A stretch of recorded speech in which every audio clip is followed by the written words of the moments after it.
Осыдан бірнеше жыл бұрынғы менің өміріме көз жүгіртейік. Колледждегі жоғары курстың бірінші семестрінде орташа балл 0 жинадым.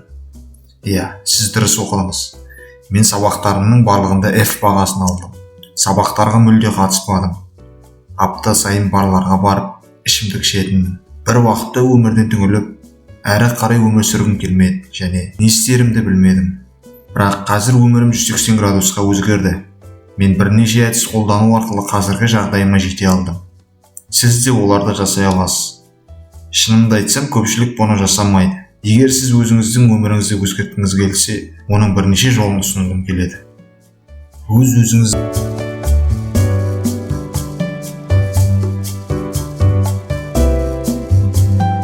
алдамаңыз.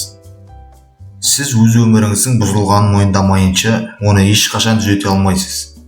Сіз қалағандай болмаса, бәрі жақсы деп жүре бермеңіз. Осы уақытқа дейін сіз өміріңіз үшін барлық жауапкершілікті алуыңыз керек. Кезінде дұрыс шешімдер қабылдамағаныңызды, мүмкіндігінше көп жұмыс жасамағаныңызды мойындаңыз. Өзіңізге өтірік айтудан еш пайда көрмейтіндігіңізді түсініңіз. Сізге айтылған сындарды көтере алмайсыз. Біз мұны қаламаймыз, бірақ бізге қажет. Ендеше өз-өзіңізді алдауды доғарыңыз. Кітапты көп оқуға тырысыңыз. Кітап оқудан қандай пайда келеді деп ойлауыңыз мүмкін. Шын мәнінде кітап оқу сіздің өміріңізді түбегейлі өзгертпейтіні рас, бірақ сіздің өміріңіздегі өзгерістерге жол ашады. Кітаптар сізді шабыттандырады, ой-өрісіңіз кеңейтеді және жаңа идеялар пайда болады.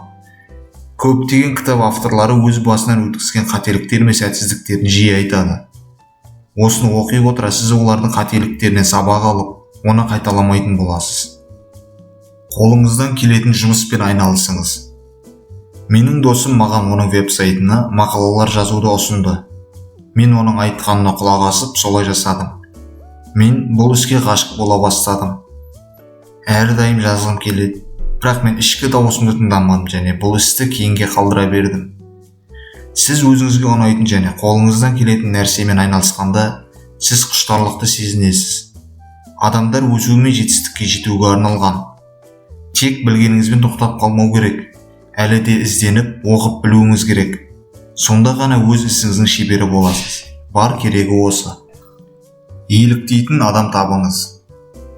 Сіз қалаған өмірге қол жеткізген, сіз қалаған жолмен жүрген кісі қалай да болады. Өзіңізге ұнайтын кез келген бір адамды тауып, олар туралы бар ақпаратты біліңіз. Олардың тарихы, жетістікке жету үшін не істегені, жақсы және жаман жақтары. Сіз қалаған нәрсеге қол жеткізу үшін көп нәрсе құрбан ететініңізді түсінуіңіз керек. Ештеңе де тегін емес. Жетістікке жеткен адамдардың әңгімелері сізге күш береді. Өйткені олар сіз сияқты қарапайым адамдар. Біреудің неден бастағанын және үлкен істерге жету үшін не істегенін көру сізді де солай алға ұмтылуға талпындырады. Өз-өзіңізді тани біліңіз. Өзін-өзі тану жақсы өмір сүру үшін өте маңызды. Бірақ оның мінсіз деңгейіне жету мүмкін емес. Алайда мүмкіндігінше тырысып көріңіз. Ата-анаңыз, достарыңыз немесе қоғам қалағандай емес. Сіз не ойлайтыныңыз маңызды. Өзіңізді зерттеңіз. Нені жақсы білетініңізді анықтап, мықты жақтарыңызды дамытуды жалғастыра беріңіз.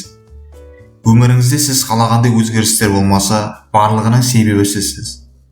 Достарыңыз, ата-анаңыз емес, тек өзіңіз. Өзіңіздің кім екеніңізді, қалағаныңызды және қайда бара жатқаныңызды білгенде ғана сізге ешкім кедергі бола алмайды. Әрекет жасаңыз. Сіз жетістікке жету үшін қандай да бір іс-әрекет жасауыңыз керек. Тек жасаңыз. Кез келген нәрсе. Кез келген адамның бойында бірінші қадам жасауға қорқыныш болады. Дұрыс болмай қалса, жүрмей қалса, басқа адамдар не ойлайды деген түрлі ой болады. Оның барлығы сізді кері тартады. Алғашқы әрекетті бастауға кедергі келтіреді. Сондықтан еш ойланбастан бастаңыз. Егер де сіз қалағандай болмаса, тәжірибе жинайсыз. Бірнеше рет қайталағанда ғана жетістікке жетесіз. Әрине, сіз бастамас бұрын ешқашан қалаған арманыңызға жете алмайсыз. Сондықтан дәл қазір бастаңыз. Шағымдануды доғарыңыз. Біз бәріміз өз өмірімізге шағым айтпайтын сияқты көрінеміз. Бірақ шындығында олай емес. Сіз өзіңізді аяйсыз, көп шағым айтасыз. Сондықтан бұл әдеттен арылу керек. Шағымдану сіздің энергияңызды сарқып, бойыңызда жағымсыз сезім тудырады. Тіпті ауа райы сияқты ұсақ-түйек нәрселерге шағымдану сіздің мінез-құлқыңызға әсер етеді. Шағым айтуды толығымен тоқтату мүмкін емес. Бірақ келесі жолы сіз қатты немесе өзіңізге шағымданған кезде бұл ешқандай пайда әкелмейтіндігін түсініңіз. Өзіңізді қайта қалыптастырыңыз. Сіз өз қалауыңыз бойынша өзіңізді қайта жасақтай және өзгерте аласыз. Мен сізді бір нәрсе жасауға еш мәжбүрлеп тұрған жоқпын. Тырыспаймын да. Менің айтайын дегенім, сіз шынымен де қолыңыздан көп зат келе алатындығын түсінбейсіз.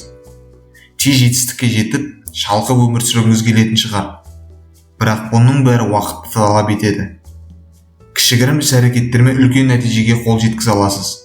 Сондықтан тек бастаңыз, өзіңізді аямаңыз, еш сылтау айтпаңыз. Бұл жұмыс істейтін жалғыз ғана әдіс.